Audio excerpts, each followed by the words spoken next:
আমাকে দেখেই কিন্তু বোঝা যাচ্ছে বন্ধুরা, আমি এখন রান্নাঘরে মাছ আর মাংস কেটে নিয়ে চলে এসেছি রান্নাঘরে রান্না করতে।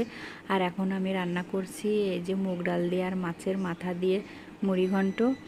এই মুড়িঘণ্টটা খেতে কিন্তু খুবই মজা লাগে। আর এখানে মাংস রান্না করব, তার জন্য কেটে রেখেছি রসুন, আলু আর চুই ঝাল। আমার এই মশলাগুলো বাটা হয়ে গেছে। আর এখন আমি মাংসটা তুলে দেব, তার জন্য কড়াইতে ওদিকে তেল গরমও হচ্ছে।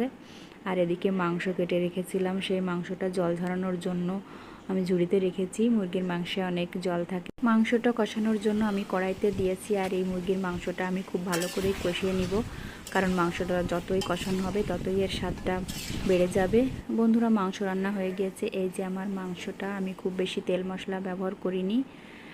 আর ওদিকে এই যে মাছের ঝোল রান্না করে রেখেছি, মাছের ঝোলটা খুব সুন্দর কালার এসেছে দুইটা তরকারিতেই। তো বন্ধুরা, আমার এই রান্নাগুলো দেখতে কেমন হয়েছে সেটা অবশ্যই কমেন্ট করে বলবে। আর আমার এই ভিডিওটি যদি তোমাদের ভালো লাগে তাহলে অবশ্যই একটু লাইক, কমেন্ট, শেয়ার